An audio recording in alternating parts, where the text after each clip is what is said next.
నిలబడదాం. కూడి వచ్చిన దేవుని బిడ్డలందరికీ నా హృదయపూర్వకమైన వందనాలు. అందరికీ వందనాలు. దేవునికి స్తోత్రాలు చెల్లిద్దాం. హల్లెలూయా.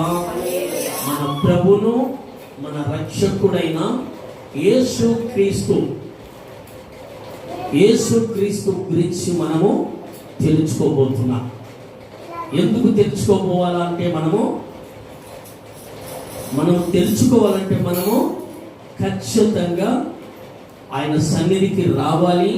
ఆయన సన్నిధిలో మనము మోకరించాలి. ఆయన సన్నిధిలో మనము పాటలు పాడాలి. ఆయన సన్నిధిలో వాక్యమును చదవాలి. ఆయన సన్నిధిలో మనము కనిపెట్టి వినాలి. ఆ విధంగా మనము నడుచుకుందాం. హల్లెలూయా. మన ప్రభును మన రక్షకుడైన యేసుక్రీస్తు ఏ విధంగా మనలను ఆయన ఆహ్వానించాడో, ఏ విధంగా మనలను నడిపిస్తాడో ఒక్కసారి మనము పరిశుద్ధ గ్రంథాలు తెరుద్దాం. పరిశుద్ధ గ్రంథాలు తెరిచి పరిశుద్ధ గ్రంథాలు తెరుద్దాం. గలతీయులకు రాసిన పత్రిక చూద్దాం. ఫిలిప్పీలకు రాసిన పత్రిక 4వ అధ్యాయము 13వ వాక్యము 4:13 చూద్దాం. 4:13 మనము ఈరోజు దేవుని వాక్యం ఏమని చెప్పుకోబోతున్నామంటే, ఏదైనా పని లేదా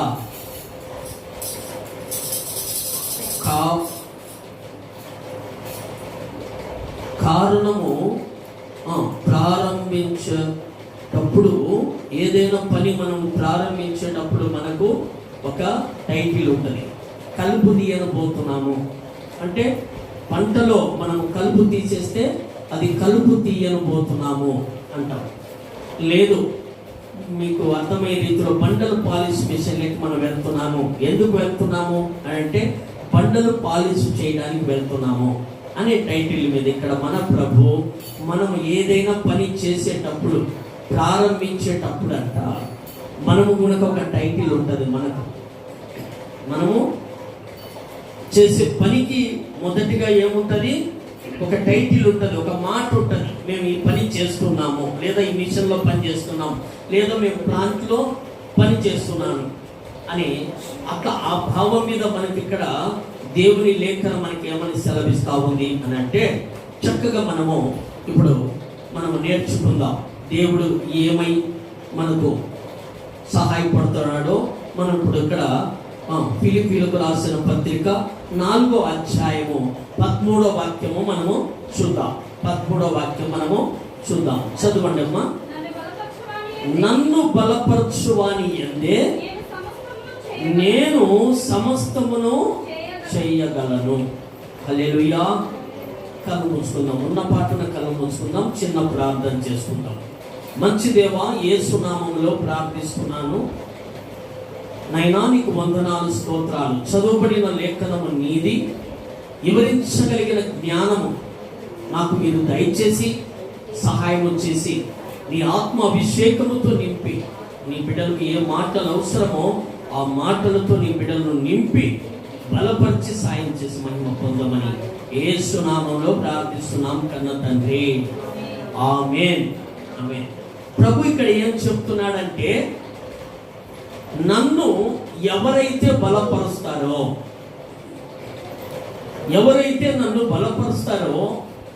వాని యందు సమస్తమును చేస్తాను అంటున్నాడు. మరి ఇక్కడ కూర్చున్న వారిలో ఎంతమంది ప్రభును బలపరిచారో నాకు తెలియదు. ప్రభు మాట్లాడుతున్నాడు, ఎవడైతే నన్ను బలపరుస్తాడో వాని యందు ప్రభు ఏం చేస్తాడంట? సమస్తమును చేసేస్తాడంట. సమస్తము ఏమి చేస్తాడు? చదువులో కావచ్చు, నువ్వు చదువులో ఫెయిల్ అవుతావని నువ్వు ఆలోచన నీకు ఉందేమో, చదువులో ప్రభు పాస్ చేపిస్తాడు. నువ్వు ఉద్యోగం చేస్తూ ఉన్నావు, ఉద్యోగంలోకి నెరవేర్చుకోలేకపోతున్నావు అనే ఒక ఆలోచన కలిగి నువ్వు ఉన్నావేమో, ఉద్యోగంలో కనుక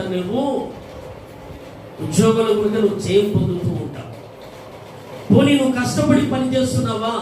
కష్టపడి పని చేసే దాంట్లో నేను నిగ్గుతానా లేదా అని నీకు ఆలోచన కలిగి ఉండొచ్చు. ప్రభు అంటున్నాడు సమస్తమును నేను చేస్తాను అంటున్నాడు. స్త్రీ అనేది పురుషుడు అనేది దేవునికి భేదం అనేది లేదు. నన్ను గణపరచవాని ఎందు నేను సమస్తమును చేస్తానంటున్నాడు. ప్రభును మనము బలపరిచేవారముగా ఉండాలి. ఏ విధంగా బలపరచాలి? మనము దేవుని బలపరచడానికి మన దగ్గర ఏముందయ్యా అని నువ్వు అనవచ్చు. నువ్వు ఆయన సన్నిధికి వచ్చి, ఆయన సన్నిధిలో నువ్వు కూర్చొని, ఆయన సన్నిధిలో మోకరించి, ఆయన సన్నిధిలో నువ్వు పాటలు పాడి, ఆయన సన్నిధిలో నువ్వు ప్రార్థన చేసి, ఆయన సన్నిధిలో ఆయన మాటలు వింటే చాలు. నువ్వు ఆయన్ను బలపరిచినట్లే. నువ్వు ఆయన సన్నిధికే రాకపోతే ఇంకెలా బలపరిచినట్లయితుంది? బలపరిచినట్లయితుందా? ఆయన సన్నిధికి రాకుండా బలపరిచినట్లు కాదు. నేను ఇంట్లో ఉండి ప్రార్థన చేస్తున్నాను, నేను మూలను కూర్చొని బైబిల్ చదువుతున్నాను, నేను మిషన్ దగ్గరికి పోయే ప్రార్థన చేస్తా ఉన్నాను, ఇవన్నీ దేవుడు ఒప్పుకోడు. దేవుడు అంటున్నాడు ఇక్కడ, ఏమంటున్నాడంటే నన్ను ఎవడు బలపరుస్తాడో వాని యందు నేను సమస్తమును చేస్తా అంటున్నాడు. కుటుంబంలో నీ అవసరతలు ఏమున్నాయో ప్రభు సమస్తాన్ని చేస్తారని ప్రభు వాగ్దానం చేస్తున్నాడు. వాగ్దానం చేసిన ప్రభు నమ్మకస్తుడు. మన దగ్గరే నమ్మకం ఉండదు. ఎందుకంటే రోగం బాగైపోతేనే మందిరానికి మానుకుంటాం. అంతేనా కాదా? మనకు ఆరోగ్యము బాగలేనప్పుడు అయితే కనుక ఎట్లా చేయాలని కుట్టుకుంటైనా వచ్చి తర్వాత ఏమ్మా నువ్వు రాలేదే అన్నా మనకు కుట్టుకుంటూ రాలేకయ్యా దూరం అయిందయ్యా ఆరోగ్యం బాగైన తర్వాత. అలాగే జనాలు ఉన్నారు. చాలా మందికి నేను ప్రార్థన చేస్తూ ఉంటాను. చాలా మంది ఆ విధంగా గుణక ఉన్నారు. ఎందుకంటే నేను ఒకటే చెప్తున్నాను, దేవుని నువ్వు ఎంతవరకు వదిలిపెట్టుకోకుండా ఆయన పాదాల చెంతన నువ్వు ఎంతవరకు ఉంటావో అంతవరకు ప్రభు నేను దీవిస్తూనే ఉంటాను. చప్పట్లు కొడుతూ ప్రభు నామాన్ని నువ్వు ఆయన పాదాల చెంతనను చేరి ఆయన స్తుతించినంత వరకు ఆయన నిన్ను విడవడు, ఆయన ఎడబాయను. ఆయన అంటున్నాడు నేను విడవను, ఎడబాయను అంటున్నాడు. నువ్వు నిబ్బరము కలిగి ఉండు, ధైర్యముగా ఉండు, నేను నీకు తోడున్నానని ప్రభు చెప్తున్నాడు. కాబట్టి ఇక్కడ దేవుని వాక్యం ఏమని సెలవిస్తా ఉంది అంటే నన్ను బలపరచువాని యందే నేను సమస్తమును చేయగలను. కుటుంబానికి ఏమి అవసరం ఉందంటే, కుటుంబానికి అవసరము ఆర్థిక ఇబ్బందే, బిడ్డలు చదువుకు ఆర్థిక ఇబ్బంది ఉంటే ఇబ్బందే. అలాంటివన్నీ ప్రభు సమకూర్చి నడిపిస్తాడు. మనము దేవుని బలపరచేవారంగా ఉండాలి. దేవుని నువ్వు ఎప్పుడైతే బలపరుస్తావో దేవుడు నీ యందు, నీ కుటుంబం అందు, నీ బంధువులు కావచ్చు, నీ స్నేహితులు కావచ్చు, నీ రక్త సంబంధికులే కావచ్చు, నీకు ఉన్నవారందరూ కావచ్చు, అందరూ నిన్ను వదిలిపెట్టి నిన్ను తునీకరించి నువ్వు చెడ్డదానివని, నువ్వు చెడ్డవాడివని వదిలిపెట్టి పోయినప్పటికీ నా దేవుడైతే వదిలిపెట్టి పోయేవాడు కానే కాదు. నువ్వు ఆయన్ను ఎప్పుడైతే బలపరుస్తావో, నువ్వు ఎప్పుడైతే ఆయన్ను బలపరుస్తావో ఆయన తప్పనిసరిగా నీ పట్ల చేయాల్సినవన్నీ చేసి చక్కపరిచి ఎవరెవరైతే నిన్ను వదిలిపెట్టి వెళ్ళిపోతారో వాళ్ళందరినీ తిరిగి మళ్ళా నీ దగ్గరికి చేరుస్తాడు ప్రభు. ఎలా చేరుస్తాడో మనకు అర్థం కాదు. నేను ప్రతి ఆదివారము బంధువులు వచ్చినారన్నా మందిరాన్ని మానేయాలి. బంధువులు వచ్చేవి మందిరం మానేయమన్నాడా దేవుడు? బంధువులు వస్తారు, చూస్తారు, పోతారు. ఆదివారమే రావాలన్నా బంధువులు? మిగతా రోజుల్లో రాకూడదా?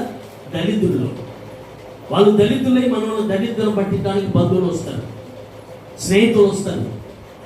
ఈ విధంగా వచ్చి మనల్ని బస్తత్వంలోకి నడిపించడానికే బంధువులు స్నేహితులు ఉన్నారు. తర్వాత ఏమంటారు, కొంచెం సంపాదించుకొని బాగా తిరుగుతుంటే మా అమ్మి విజయం పొందింది అంటాడు. అప్పుడు పాలు అయిపోయింది అనుకో, ఆ అమ్మి చాలా విరవిగి పోగొట్టుకుంది అంటాడు. ముందరి నోరు ఏమిటిది? అబ్బా ఘనంగా ఉంది అన్నారు, మళ్ళీ ఏమంటున్నారు అదే నోరు. ఇలాగ మాట్లాడుతూ ఉంటారు. మనుషుల మాటలను మనము పట్టించుకోకూడదు, మనుషులను బట్టి మనము నడుచుకోకూడదు. దేవునిని బట్టి నువ్వు నడుచుకుంటే, నువ్వు దేవునిని బట్టి నడుచుకుంటే దేవుడు అంటున్నాడు సమస్తమును నేను చేసి నీకు నెరవేర్చగలనని దేవుడు చెప్తున్నాడు. మొదటి మాట ఏమని చెప్తున్నాడు? మనము నన్ను బలపరచువాని అందే నేను సమస్తమును చేస్తాను అని ప్రభు వాగ్దానం చేస్తున్నాడు. అక్కడ రెండో మాట కూడా చూద్దాం. రెండో మాట చూద్దాం. మొదటి సమూయేలు గ్రంథంలోకి రండి. సమూయేలు గ్రంథము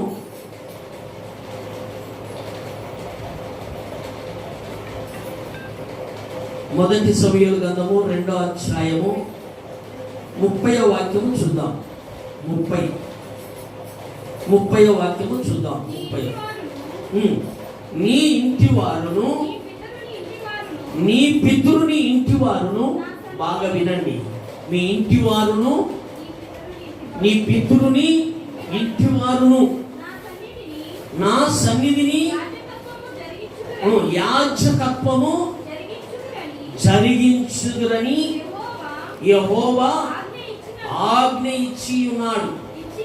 ఇచ్చినను ఇప్పుడు అది నా మనసునకు కేవలము ప్రతికూలమాయనని ఇశ్రాయేలీల దేవుడైన యెహోవా సెలవిచ్చుచున్నాడు. కావున యెహోవా వాక్కు ఏదనగా నన్ను గణపరచువాని నేను గణపరచెదను, నన్ను తునీకరించు వారిని తునీకారము నందుదురు. హల్లెలూయా, హల్లెలూయా. గట్టిగా చెప్తాం. నోరున్న వాళ్ళు మాత్రం చెప్పామని మొదటగానే మాట్లాడుకున్నాము. ఇప్పుడు హల్లెలూయా చెప్దాం. హల్లెలూయా. ఇక్కడ ప్రభువుకు మాట్లాడుతున్నాడు. నీవు కావచ్చు, నీ ఇంటి వారే కావచ్చు, నీ పితరులే కావచ్చు, నీ పితరులు ఇంటి వారు కావచ్చు. అంటే పితరులు అనగా మన బంధువులు, రక్త సంబంధికులు అందరూ కలిసి ప్రభుని ఏం చేయాలంట? మనము గణపరచవారముగా ఉండాలంట. గణపరచకపోతే ఇక్కడ ప్రభు అంటున్నాడు, ఎవరైతే నన్ను గణపరచరో వారిని నేను గణపరచను. ఇక్కడ అంటున్నాడు మరొక మాట, ఏదనగా నన్ను గణపరచు వాని నేను గణపరచెదను, నన్ను తునీకరించు వారిని. ప్రభు ఏం చేస్తాడంట? ప్రభును తునీకరించేవారు ఉంటారు చాలా మంది. తునీకారం తూలనాడుతూ ఉంటారు ప్రభుని గురించి. అలాంటి వారిని ఏం చేస్తాడంట? ప్రభు తునీకరిస్తాడంట. ఆయన గణపరిస్తే నిన్ను గణపరుస్తాడు. ఆయన గణపరిస్తే నిన్ను ఖచ్చితంగా గణపరుస్తాడు. గణపరిచి మరి దావీదు ఎక్కడున్నాడు? గొర్రెల కాపరిగా ఉన్నాడు. గొర్రెల కాపరిగా ఎక్కడున్నాడు? ఆయన గొర్రెల కాపరిగా ఎక్కడున్నాడు? అడవిలో ఉన్నాడు. గొర్రెలు కాచేవారు ఎక్కడుంటారు? చెప్పాలి. గొర్రెలు కాచేవారు ఎక్కడుంటారు? అడవిలో ఉంటారు, లేదా ఊరి ఎలపట ఉంటారు. శువాలను కాసుకుంటూ ఉంటారు. వాళ్ళకి సరైన టయానికి ఆహారం ఉంటుందా? ఉండదు. సరైన టయానికి స్నానం ఉంటుందా? ఉండదు. సరైన టయానికి వారికి అన్ని అందవు. మరి అలాంటి సమయంలో దావీదు అడవిలో ఉన్నాడు, ఊరి ఎలపట ఉన్నాడు. అలాంటి వ్యక్తిని దేవుడు ఏం చేశాడు? దావీదును ఊరిలోకి తీసుకొచ్చాడు. ఎవరు తీసుకొచ్చారు? దేవుడు తీసుకొచ్చాడు. ఊరిలోకి తీసుకొచ్చాడు. ఊరిలో నిలబెట్టాడు. ఆ పక్క చూస్తే ఫిలిష్తీయులు చాలా అద్భుతంగా మాట్లాడుతున్నారు. ఎవరిని? ఇశ్రాయేలు ప్రజలు అంటే దేవుని బిడ్డలను తునీకరించి మాట్లాడుతున్నాడు. తూలనాడుతో మాట్లాడుతున్నారు. ఇవన్నీ చూసి దావీదు చిన్నవాడు. ఫిలిష్తీయులు ఎంతమంది? వేల మంది, లక్షలాది మంది. ఇశ్రాయేలు ప్రజలు లక్షలాది మంది. అలాంటి వారి దగ్గర దావీదును తీసుకొని వచ్చాడు ప్రభు. ఎక్కడున్నవాడినా? గొర్రెలు కాసుకుంటూ అడవిలోను ఊరి ఎలపట ఉన్న వ్యక్తిని తీసుకుని ఊరు మధ్యలోకి వచ్చి, విద్యశాలలో ఎంతమంది ఉంటారు? విద్యశాలలో లక్షలాది మంది, లక్షల కాల్బలము అక్కడ జనాలు ఉండగా, అలాంటి వ్యక్తుల ముందర వాళ్ళ తల్లి, తండ్రి, వారి అన్నగారు అందరూ ముందర తునీకరించబడిన వాడు ఎవరు? దావీదు. మనుషుల చేత తునీకరించబడి అడవిలో గొర్రెలు కాచుకున్న ఉన్న వ్యక్తిని ప్రభువును గణపరుస్తూ వచ్చాడు దావీదు. మీకు తెలియదు, రోజుకు దావీదు 7 మార్లు ప్రార్థన చేసేవాడు. 7 మార్లు ప్రార్థన చేస్తున్నాడంటే ప్రభువును గణపరుస్తున్నాడా, గణపరచలేదా? గణపరుస్తున్నాడు కాబట్టే ఊర్లోకి తీసుకొచ్చాడు. ప్రభు అంటున్నాడు కదా ఇక్కడ, నన్ను గణపరచువాని నేను గణపరుస్తాను, నన్ను తునీకరించిన వాని నేను తునీకరిస్తాను, తునీకారం నొందుతాడని కూడా ప్రభు వాక్యం సెలవిస్తా ఉంది. అలాంటి వాని మరి గొలియాతు వచ్చి, గొలియాతు దగ్గర ఉన్న డాలు, బాగా వినండి, గొలియాతు దగ్గర ఉన్న డాలు ఒక మనిషి మోసమైన ఉంటుందంట. గొలియాతు దగ్గర ఉన్న డాలు ఒక మనిషి మోసమైన ఉంటుందంట. ఆయన త్యాగ అంటే కత్తి, ఆయన దగ్గర ఉన్నది ఒక మనిషి మొయ్యాలంట. అటువంటి వాయిదాలు పట్టుకొని 7 అడుగులు ఎత్తు ఉన్న గొలియాతు వచ్చి యుద్ధములో నిలబడ్డాడు. యుద్ధశాలలో వచ్చి నిలబడితే ఈ దావీదు ఎంతున్నాడు అని అంటే, దావీదు 4.5 ఎత్తు ఉంటాడు. మూతికి ఇంకా మీసాలు గుణకలు లేవు, చిన్నవాడు, అందమైన వాడు, తెల్లటిని వాడు, చాలా అందంగా ఉంటాడు, చాలా శృంగారంగా ఉంటాడు దావీదు. అలాంటి వాని యుద్ధశాలలో తీసుకుపోయి అక్కడ పెడితే ఎట్లుంది? పెద్ద ఎద్దును తీసుకొచ్చి చిన్న దూడను తీసుకుపోయి ఎద్దు దగ్గర పెడితే ఎలా ఉంటుంది? ఇది కనపరుస్తుందా? కనపరాదు. అలాంటి వ్యక్తులుగా 7 అడుగులు ఎత్తున్న వాని దగ్గరికి తీసుకెళ్లి ఈ దావీదు నిలబడి, దావీదు పరాక్రమం చేస్తున్నాడు. ఎవరితో పరాక్రమం చేస్తున్నాడు? ఫిలిష్తీయుల అధిపతిగా ఉన్న అధిపతి నేత, అతనితో పరాక్రమం చేస్తున్నాడు. ఈరోజు నేను నీ తల తెగ నరుకుతాను, నిన్ను చంపేస్తానని దావీదు పరాక్రమం చేస్తా ఉంటే గొలియాతు అంటున్నాడు, 7 అడుగులు ఎత్తున్నవాడు ఏమంటాడు? నువ్వేంద్ర బచ్చకాయ, నన్ను ఏం చేస్తావు? నిన్ను చంపేసి కాకులకు గద్దలు విసిరేస్తానంటున్నాడు గొలియాతు. అయినప్పటికీ భయపడలేదు, భయపడకుండా యుద్ధశాలలో నిలబడినాడు. నిలబడిన దావీదు ఏం చేశాడంటే, గొలియాతు రావడమే వచ్చాడు. వచ్చి ఏం చేశాడు తెలుసా? ఈయనను తల నరకడానికి వచ్చాడు. వచ్చిన వెంటనే ఏం చేశాడు? ఈయన యేసుక్రీస్తు నామములో నీ మీదికి విద్యానికి వస్తున్నాను అన్నాడు. ఎవరు నామం మీద వస్తానన్నాడు? ఎవరి నామములో? దావీదు నామములో వస్తానన్నాడా? అందులో యేసుక్రీస్తు నామములో నీ మీదికి విద్యానికి వస్తున్నాను అన్నాడు. వెంటనే ఏం చేశాడు? వర్షం తీసుకున్నాడు, ఒక రాయి తీసుకున్నాడు, గొలియాతును కొట్టేశాడు. దేవుని నువ్వు ఎప్పుడైతే గణపరుస్తావో దేవుడు నిన్ను గణపరుస్తాడు. నువ్వు దేవుని గణపరచడం మొదలు పెడితే నువ్వు ఎక్కడో గణపరచచ్చు. దేవుని అడవిలో ఉండి గణపరిచాడు దావీదు. అలాంటి దావీదుని ఎక్కడ తీసుకొచ్చి దేవుడు గణపరిచాడు? మనుషుల ముందర గణపరిచాడు. నువ్వు కనుక నువ్వు ఏ విధమైన దేవుని నువ్వు గణపరిచి దేవుని అడుగుచాడలో నువ్వు నడిస్తే నిన్ను దేవుడు గణపరిచి నీ ఉద్యోగంలో కావచ్చు, లేదా నీకు ఉద్యోగం రాక ఇబ్బంది పడుతున్నావా, ఉద్యోగాన్ని ప్రభు ఇచ్చి నిన్ను గణపరుస్తాడు. అలాంటి ఘనత మనము పొందాలి. దావీదు అడవిలో ఉన్నవాడు, ఊరి ఎలపట ఉన్నవాడు, ఊరులో ఘనత పొందాడు. చప్పట్లు కొడుతూ ప్రభునామాన్ని మహిమ పడతాడు. ఎవరి వలన ఘనత పొందాడు? యేసు ప్రభు ద్వారాగా ఘనత పొందాడు.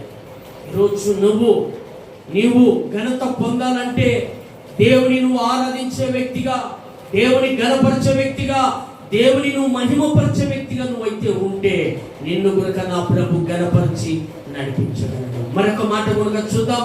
అక్కడే మరొక మాట చూద్దాం. యోహాను సువార్త యోహాను సువార్త చూద్దాం.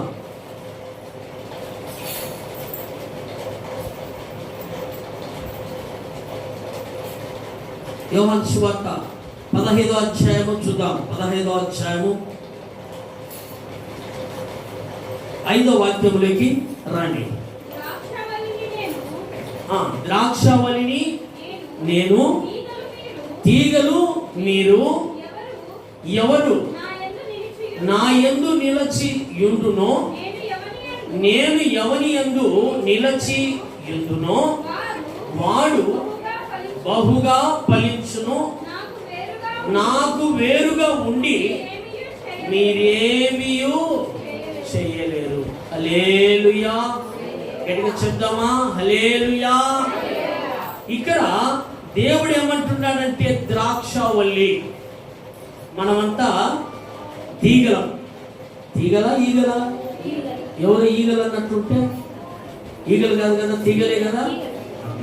ద్రాక్షవల్లి దేవుడైతే తీగలకు మనము. తీగకు ద్రాక్షవల్లిలో నుంచి మనకు ఆహారం వస్తూ ఉంటేనే ఈ తీగ సాగుతూ ఉంటుంది. కలర్ ఆకు ఎగురేసుకుంటూ వెళ్తుంది. ద్రాక్షవల్లిలో నుంచే నీకు ఊట రాకపోతే నువ్వేం బ్రతుకుతావు? ఆ తీగ ఫలిస్తుందా? తీగ ఎండిపోతుంది. అందుకే ప్రభు అంటున్నాడు, నేను ద్రాక్షవల్లిని, మీరు తీగలు. తీగ ఫలించాలంటే ద్రాక్షవల్లి అవసరం. తీగ ఫలించాలంటే ద్రాక్షవల్లి ఖచ్చితంగా అవసరము. అవసరము లేకుండా తీగ ఫలిస్తుందా? ఫలించలేదు. మొదలే లేకపోతే కొనలు ఎప్పుడో ఎండిపోతాయి. అందుకే చాలా మంది అంటారు, ఈ మొదలు దగ్గర నరికే రాముందు, మొదలు దగ్గర నరికే కొనలు ఏం చేస్తాయి? ఎండిపోతాయి. అందుకని మన ప్రభుని ఏం చేశారు తెలుసా? మన ప్రభుని సిలువ వేసి చంపేశారు. ఆయన సిలువ వేసి చంపేసినప్పుడు ప్రభు అన్నాడు, నన్ను సిలువ వేసి మీరు చంపవచ్చు, కానీ తిరిగి 3 దినాలకే తిరిగి నేను లేస్తానన్నాడు. 3 దినాలలో లేస్తానన్న ప్రభు లేచి మొదటిగా ఎవరికి కనపడ్డాడు తెలుసా మీకు? ఎవరికి కనపడ్డాడు మొదటిగా? ఎవరికి కనపడింది? స్త్రీలకే కనపడింది. అందుకే మీరు ప్రార్థన చేయరు, మీరు ప్రార్థనలు పాడరు. మీకే కనపడింది. స్త్రీలకు కనపడ్డాడు ప్రభు. మొట్టమొదటిగా మగ్దలేని మరియకే కనపడ్డాడు. మరి మరియ కనపడ్డాడంటే మీరందరూ ప్రార్థన చేస్తే కదా మరియ కనపడ్డాడంటే అర్థం ఏంది? చనిపోయిన వ్యక్తి లేచిన వ్యక్తి ఎవరికి కనపడ్డాడు? మొదటిగా స్త్రీలకు కనపడ్డాడు. గొప్ప దేవుడు ఆయన. మీ మీద గొప్ప మనసు ఉంది ఆయనకు. అయినా మీరేం చేస్తారు? అవ్వటనే గొప్ప మనసు ఉండి ఆదామును నిద్రలో నుంచి ఒక ఎముకను తీసి స్త్రీని చేసి పక్కన పెడితే ఇద్దరు సంతోషంగా ఉంటారులే అనుకుంటే ఏం చేసింది? పోయి ఏం చేసింది? తినవద్దని చెప్పిన పండు తిని తన మొగిలి కూడా పెట్టి పాపంలో నడిపించింది. స్త్రీలు అంటే చాలా గడ్డోళ్ళు అనుకున్నాం, కానీ అయితే స్త్రీలు చాలా బలహీనులు. ప్రభు బైబిల్లో కూడా రాయించాడు, స్త్రీలు బలహీనులు అంట. ఎందుకు ఈ మాట చెప్తున్నానంటే దేవుడు అంటున్నాడు, నేను ద్రాక్షవల్లిని, మీరు తీగలు. వేరుగా ఉండి ఏ తీగ ఫలించదు. వేరుగా ఉండి ఏ తీగన ఫలిస్తుందా? ఒక చెట్టుకు 10 కొమ్మలు వెళ్ళిపోయినాయి.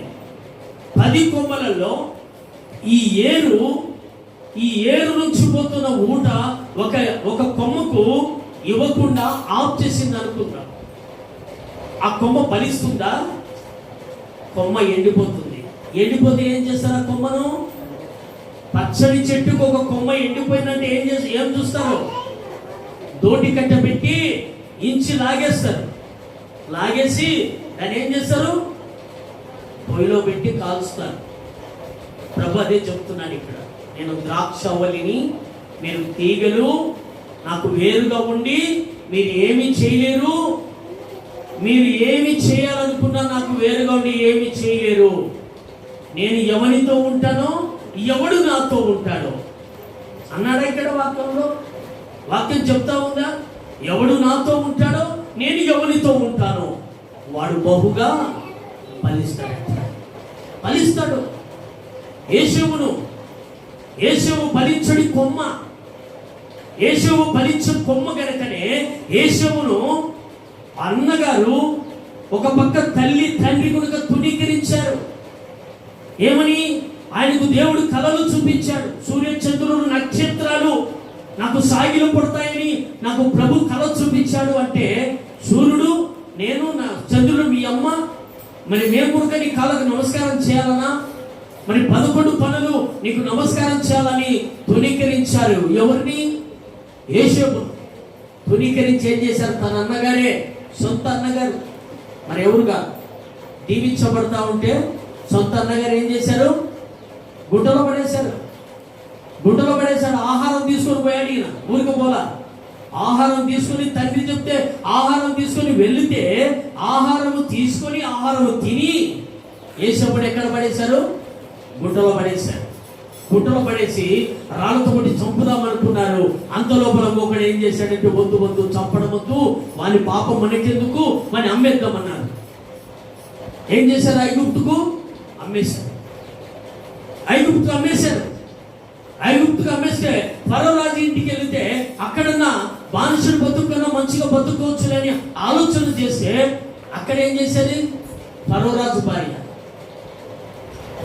భార్య పాపం చేయమని లాగితే కనుక విడిపించుకొని, ఈ పాపం నేను చేయను, నా దేవుడు పరిశుద్ధుడు, నేను పరిశుద్ధమైన దేవుని ఆరాధించమని, పరిశుద్ధ దేవుని నేను కలిగి ఉన్నామని, నేను ఈ పాపం చేయడం ఎందుకని పారిపోతే తీసుకెళ్ళి ఎక్కడేశారుగా? రాజు భార్య ఊరుకుంటుందా? ఆమె ఇతన్ని సేవించమని అడిగింది. ఈయన ఒప్పుకోకపోతే ఏం చేసింది? ఈయన మీద నిందలు కట్టి భర్తకు చెప్పింది. ఒక రాజుకు చెప్తే రాజు మామూలుగా కొనిస్తాడా? తీసుకెళ్ళి ఎక్కడేశారు? జైల్లో, చెరసాలలో వేశారు. చెరసాలలో గుంటలో ఐగుప్తుకు అమ్మబడిన బానిసుడు బతుకుతున్నా చెరసాలలో యేషోబు పాపము చేయకుండా ప్రభుకి ఇష్టకరంగా బ్రతికాడు. చప్పట్లు కొడుతూ ప్రభునామాన్ని మహిమపరచండి. యేషోబు పాపము చేయకుండా బ్రతికాడు. దేవుని నామము ఘనపరుస్తూనే బ్రతికాడు. తర్వాత జైలు అధికారి కనుక కనికరమును పుట్టించి జైల్లో ఉన్న అధికారులు అందరూ వారి కుటుంబం కనుక రక్షణకి నడిచింది. ఎవరి వలన? యేషోబు వలన. మన వలన ఎవరన్నా రక్షణకి ఒక్కరన్నా నడుస్తున్నారా?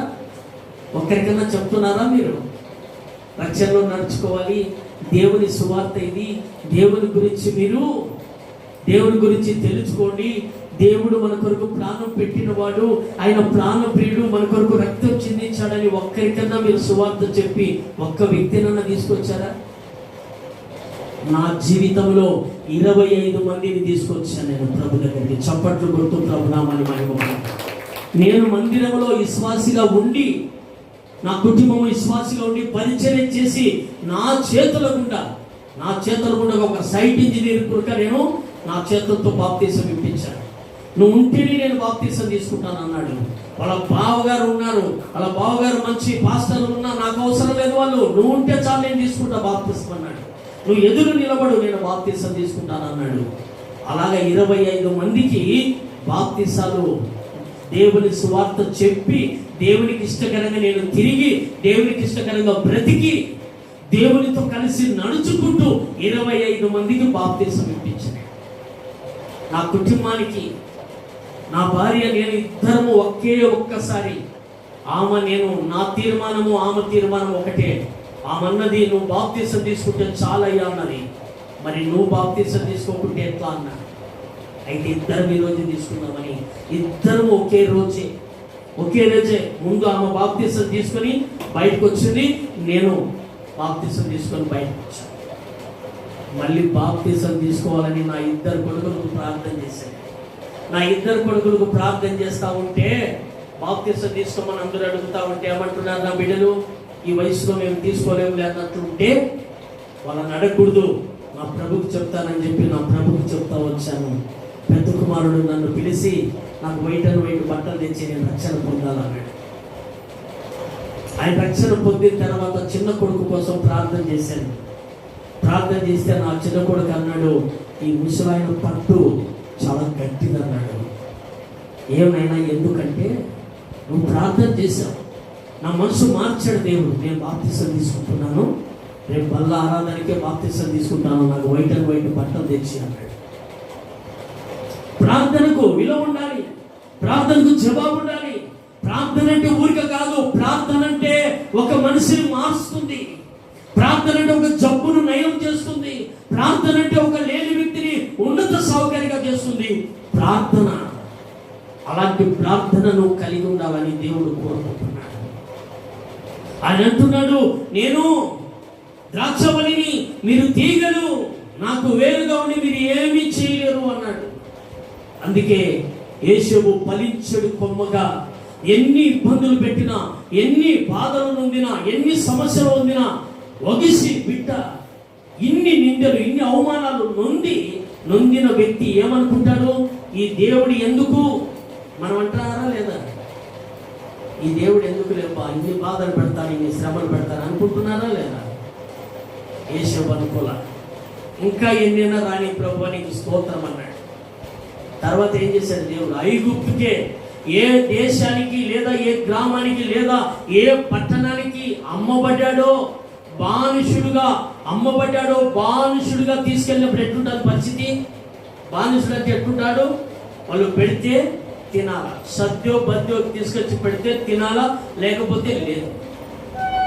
వాళ్ళు పని చేయమంటే చేయాలా, ఇటుకలు మోయమంటే మోయాలా, నీళ్ళు ఎత్తుకరా అంటే నీళ్ళు ఎత్తరాలా, బురద దొక్కంటే బురద దొక్కాలి. ఇలాంటి పనులు చేపించే వ్యక్తుల దగ్గర యేషోబు కష్టపడి తిరిగాడు. దేవునితో మాట కూడా సొనగలేదు, దేవునికి మహిమతో నడుచుకున్నాడు, పాపానికి దూరంగా బ్రతికాడు, పాపాన్ని అసహించుకొని బ్రతికాడు. ఈరోజు ఏమైపోయింది, బానిసుడిగా ఈ పట్టణానికి ఐగుప్తుకు బానిసుడిగా అమ్ముదామని చెప్పి తన అన్నగారు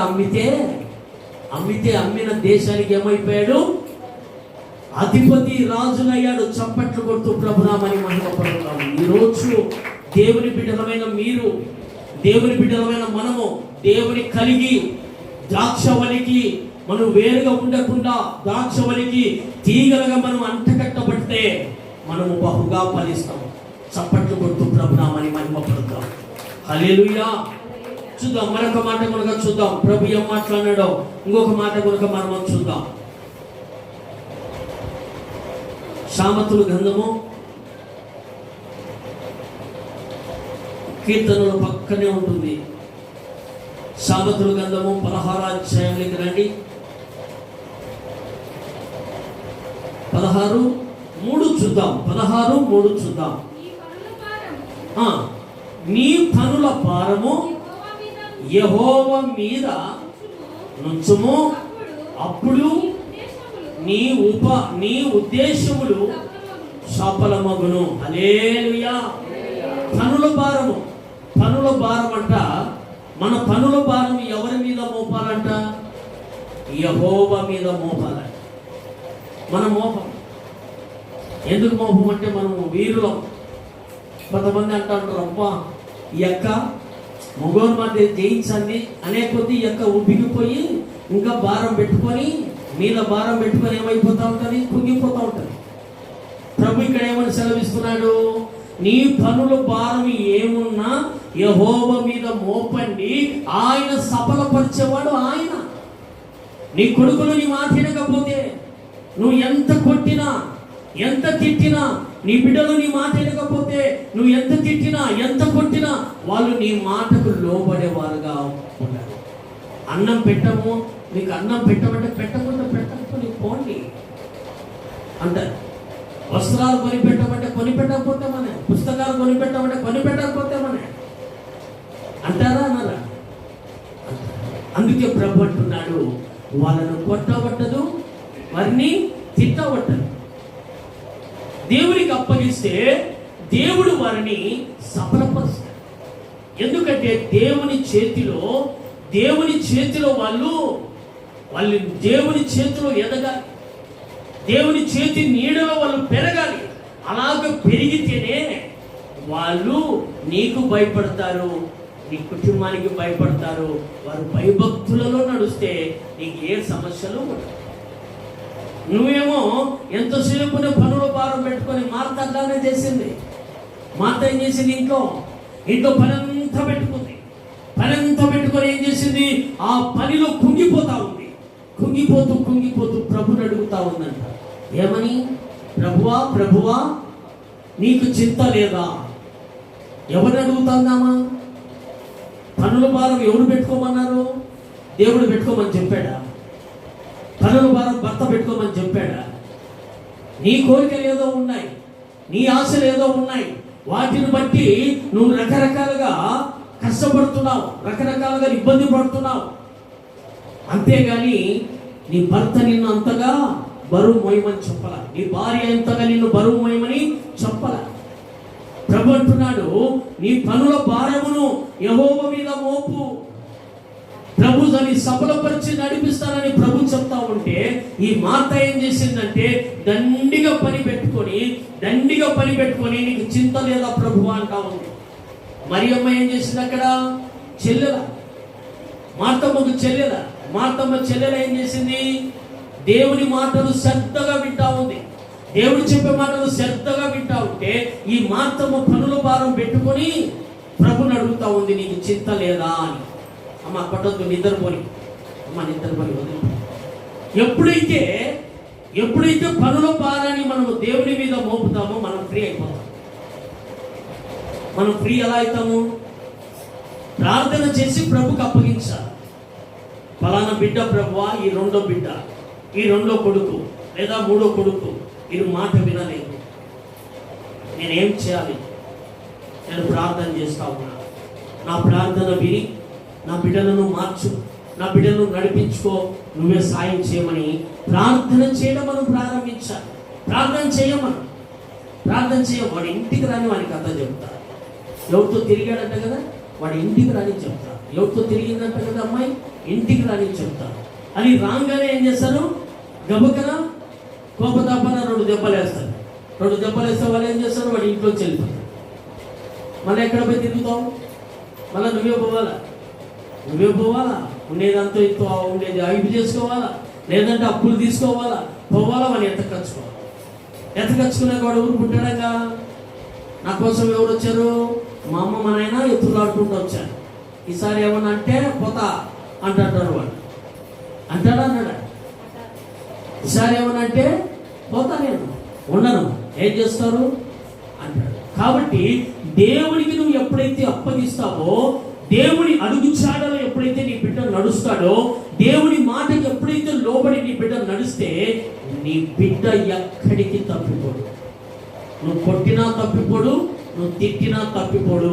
మా అమ్మకు కోపం వచ్చింది, ఒక మాట అనేది, మా అమ్మనే కదా,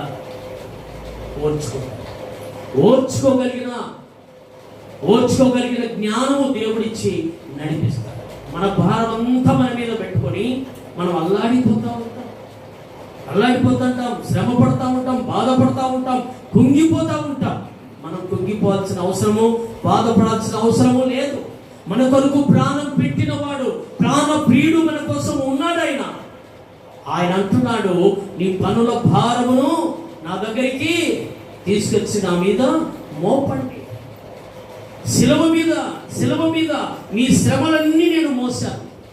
మీరు పాపులై ఉండగా, ప్రభు అంటున్నాడు, మీరు పాపులై ఉండగా, ఇంకా మీరు పాపులై ఉండగా మీ పాప భారం అంతా నా శిలువ మీద వేసుకుని నేను నడుస్తూనే ఉన్నాను. యెరూషలేము వీధులు వెమ్మటి ఈడుపడుతూనే ఉన్నానని ప్రభు చెప్తున్నాడు. కాబట్టి పరిశుద్ధులు లేరు, ఒకడును పరిశుద్ధుడు లేడు. అందరూ పాపము చేసిన వారే, దేవుడిచ్చిన మహిమను పొందలేక పాపం చేస్తున్నారు. కాబట్టి ఇక్కడ మరొక మాటను అంటున్నాడు. ఆ మాటను కూడా మనము చూద్దాం జాగ్రత్తగా. యోహాను సువార్త, త్వరగా నా మాటలు ముగించేస్తాను తొందరగానే. యోహాను సువార్త 11వ అధ్యాయము చూద్దాం. 11:40.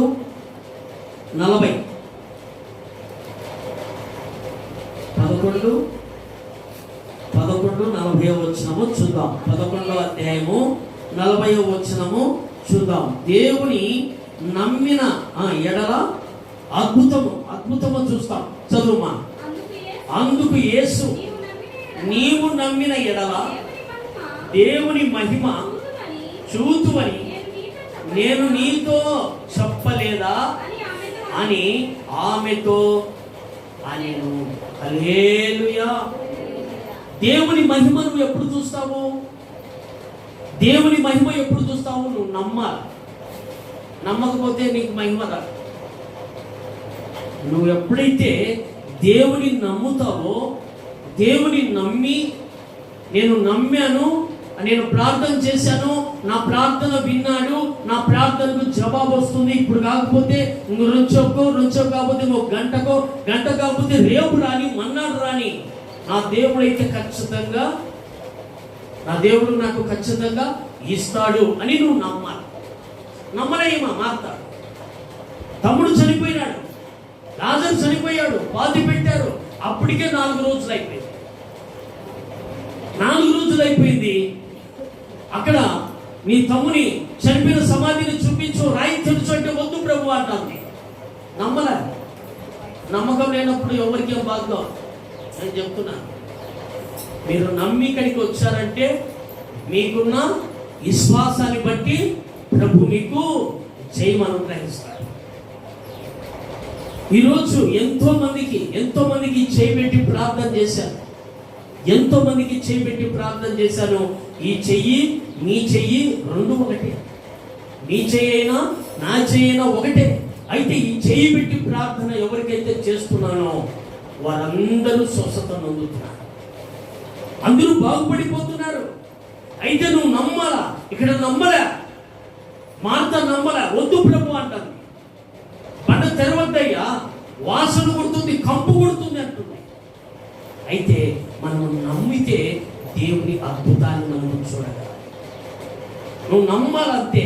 నమ్మితే అబ్బా ఏంది చనిపోతుందని అందరంటే బ్రతికిందే అని అంటారు. అందరూ ఏమన్నారు? ఇదే ఎస్తేరమ్మని ఏమన్నారు? అందరూ ఏమన్నారు? నువ్వు తీసుకెళ్ళండి హాస్పిటల్ నుంచి. మాతో కాదన్నాడంట డాక్టర్. మరి డాక్టర్ కాదన్నది, డాక్టర్ బాగు చేయాలి కదా, బాగు చేయలేక వదిలిపెట్టాడు అంటే కారణము ఆయన చేత కాకపోవడం బట్టి ఇంకేమన్నా అయిపోతే ఈమె వల్ల నా మీదకి వస్తుంది కేసు అని భయపడి ఆమె దగ్గర ఉన్న సొమ్మంతా తీసేసుకున్నాడు. తర్వాత ఇంటికి పంపించినాక వచ్చింది దేవుని దగ్గరికి. అంతకుముందుకే ఆమె రక్షణ పొందింది, మారు మనసు పొందింది, ప్రార్థనకు వస్తూనే ఉంది అంట, ప్రార్థనకు వెళ్తూనే ఉంది. అయితే స్వస్థత లేదు. నా ప్రభు స్వస్థపరిచి ఈరోజు 10 మంది ముందర చక్కగా బిడ్డను నిలబెట్టుకొని నడిపించాడు. చప్పట్లు కొడుతూ ప్రభునామని మహిమ పొందుతాం. హల్లెలూయా. నువ్వు నమ్మాలంతే. నువ్వు నమ్మితే దేవుని అద్భుతాన్ని చూస్తావు. మరొక మాట చివరిగా చెప్పిన మాటలు ముగించేస్తాను. ఫిలిప్పీయులకు రాసిన పత్రిక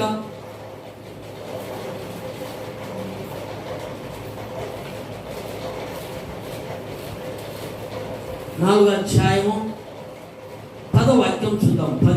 4:10 చూద్దాం.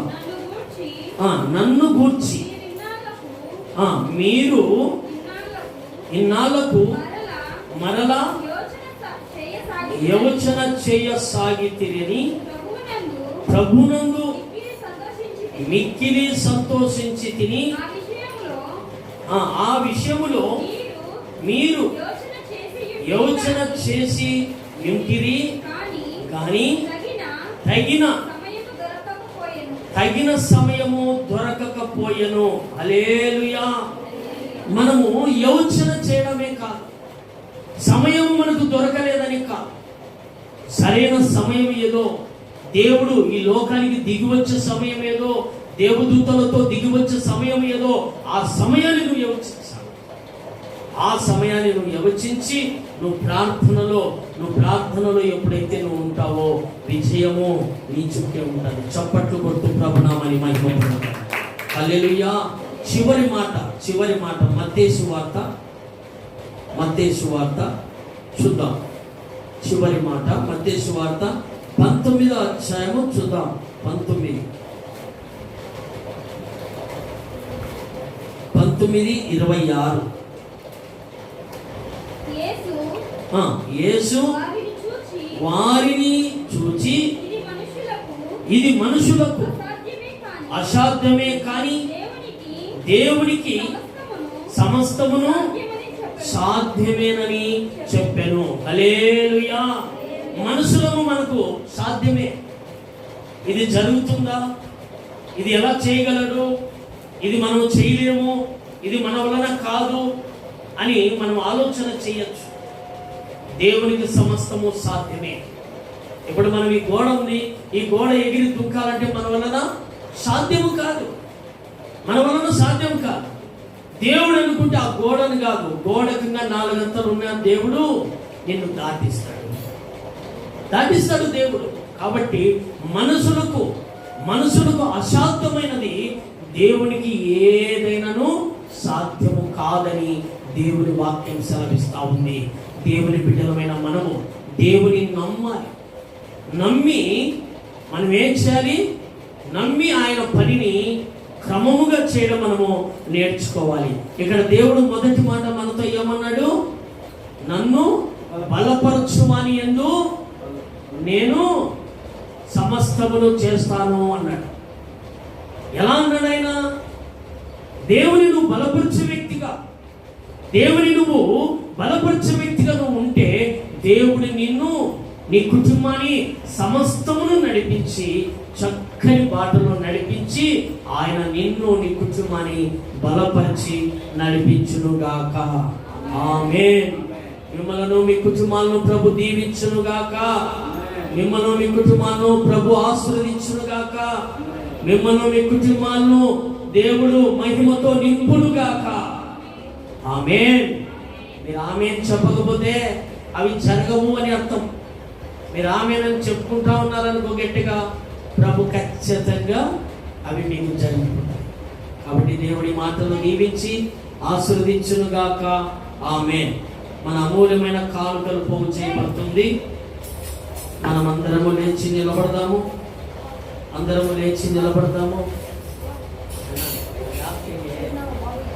మనమందరము లేచి నిలబడదాము.